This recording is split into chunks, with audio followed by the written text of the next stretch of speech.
Il existe une génération qui s'est construite toute seule. C'étaient ces enfants qui rentraient dans des maisons vides, préparaient leurs propres repas et apprenaient à vivre sans mode d'emploi. On les mentionne à peine dans les débats culturels, presque invisibles entre les boomers et les millennials. Et si vous avez déjà eu l'impression d'être le seul à penser ainsi, restez avec moi, parce que ce que je vais vous révéler pourrait enfin tout expliquer.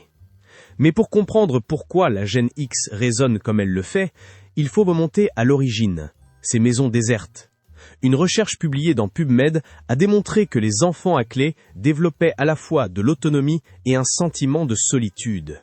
Une étude de 2004 qualifiait la Gen X, je cite, de l'une des générations les moins encadrées et les moins choyées de toute l'histoire américaine. Réfléchissez à ce que cela implique. Ils ont appris jeunes. Si quelque chose casse, répare-le toi-même. Si tu as faim, débrouille-toi. Si tu as peur, ne le montre pas. Ce n'était pas de la négligence à leurs yeux, c'était simplement la normalité. Ils portaient leurs clés de maison autour du cou, suspendues à une ficelle. Ils réchauffaient des plats préparés dans des cuisines silencieuses. Ils regardaient l'horloge en sachant que personne ne rentrerait avant des heures. Et dans ce silence, ils ont appris quelque chose que la plupart des gens n'apprennent jamais. Comment être seul sans ressentir de crainte. Et cela a façonné tout ce qui a suivi. Cela a fait d'eux quelque chose que la majorité des gens ne saisissent pas. Mais cette indépendance s'est accompagnée d'une adaptation psychologique que les chercheurs n'avaient pas anticipée. La psychologue Julie Norem du Wellesley College a étudié ce phénomène pendant des décennies. Elle le nomme le pessimisme défensif. Et ses travaux montrent qu'il s'agit en réalité d'une stratégie d'adaptation. Voici comment cela fonctionne. La Gen X n'anticipe pas le pire parce qu'elle est négative, elle l'anticipe parce qu'elle a appris à se préparer.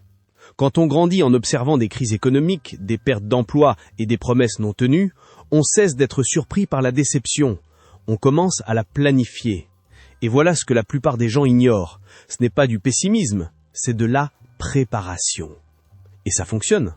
Pendant que tout le monde court après la positivité toxique, les bonnes ondes et la manifestation de ses rêves, la Gen X se ressource dans le silence.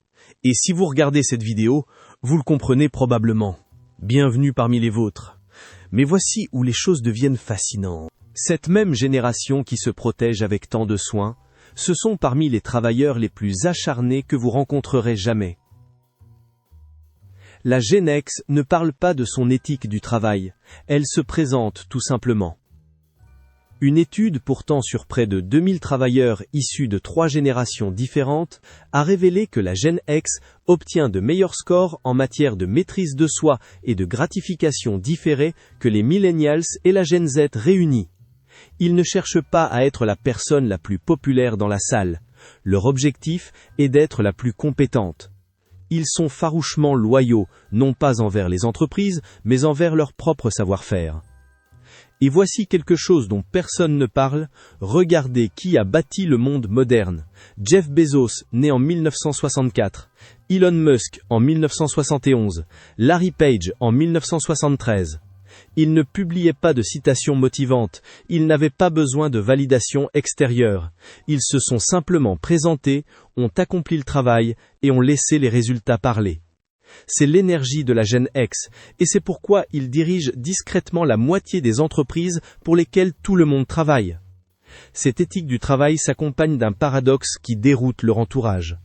La Gen X aspire à l'indépendance, mais elle est aussi profondément loyale. Elle ne réclamera pas de reconnaissance, mais elle remarque absolument tout. Elle dira qu'elle n'a besoin de personne, puis apparaîtra sans faire d'histoire quand vous aurez le plus besoin d'elle. Ce n'est pas de l'hypocrisie, c'est de l'efficacité. Ils ont compris que les actes parlent plus fort que les mots, que se présenter compte davantage que d'annoncer qu'on va le faire. Et voici l'erreur que les gens commettent à leur sujet. Ils ne demanderont pas d'aide, mais ils feront 3 heures de route pour vous aider à déménager. Ce n'est pas de la froideur, c'est de la loyauté sans mise en scène. Ils se souviennent de chaque service rendu. Ils remboursent chaque dette. Ils n'en font simplement pas la publicité sur les réseaux sociaux, parce que pour la Gen X, la vraie loyauté n'a pas besoin de spectateurs. Cette autonomie va encore plus loin. Elle est liée à quelque chose qu'ils ont appris dans ces maisons vides. La Gen X est devenue la génération qui fait ses propres recherches avant d'interroger qui que ce soit. Ils ont appris à trouver leurs réponses dans les bibliothèques, dans les livres, par essais et erreurs, sans Google, sans tutoriel YouTube, juste se débrouiller. Ils ont passé des heures en bibliothèque, à feuilleter des fichiers de catalogue, à parcourir des volumes d'encyclopédie. L'information avait un coût physique. Elle demandait du temps, de l'effort, de la patience. Et c'est pour cette raison que ce qu'ils ont appris est resté gravé. C'est devenu une partie d'eux-mêmes. Ils n'ont pas seulement consommé l'information, ils l'ont méritée. Il ne s'agissait pas d'être asocial, il s'agissait d'être autosuffisant. Ils traitent l'information différemment. Ils n'ont pas besoin de verbaliser chaque décision. Ils ont besoin d'espace pour réfléchir. Et ce n'est pas de la sociabilité, c'est simplement leur fonctionnement. Le silence ne les met pas mal à l'aise, il les rend productifs. Et ils se méfient de la pensée de groupe. Ils ont vu trop de certitudes s'effondrer, trop de tendances apparaître et disparaître, trop d'experts avoir tort. Alors ils font confiance à leur propre jugement, parce qu'ils ont dû le forger très tôt. Mais voici la question inconfortable à laquelle les parents de la Gen X sont désormais confrontés. Aujourd'hui, la génération X regarde ses propres enfants grandir dans un monde de parents hélicoptères et de surveillance permanente, et quelque chose en eux se révolte. Ils voient des enfants incapables de gérer la déception, des jeunes adultes qui ont besoin d'instructions pour tout, une génération qui semble trop fragile, trop dépendante. Mais voici la question qui dérange. Protègent-ils leurs enfants de véritables dangers ou projettent-ils leurs propres blessures non résolues? Il y a une différence. Une différence entre enseigner la résilience, que la génération X a apprise à la dure, et générer de l'anxiété chez des enfants qui n'ont jamais eu l'occasion de construire leur propre armure. Certains parents de la génération X ont trouvé l'équilibre.